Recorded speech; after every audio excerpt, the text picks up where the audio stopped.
კაპაროლი მუდმივად აკონტროლებს წარმოებული პროდუქციის ხარისხს.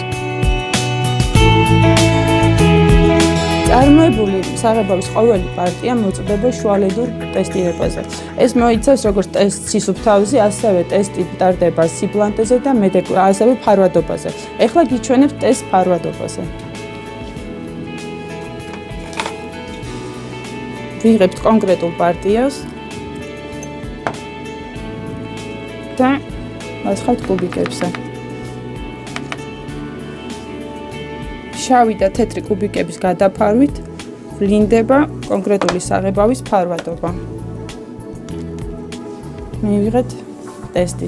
აღნიშნული ტესტი შემდგომში ედარება გაშრობის შემდეგ სტანდარტს და თუ სტანდარტშია, ხდება ამ პარამეტრის ჩაწერა და ამ მონაცემის SATA office-ში გაგზავნა. ასევე SATA office-ში იგზავნება აღნიშნული დღის ტესტირების შედეგები ყოლა. ტესტირება გრძელდება ასევე მეორე დღეს, საბოლოო შედეგი ონლაინ რეჟიმში მიეწოდება SATA office და ამის შემდგომ მხოლოდ ინახება არქივში 2 წელი.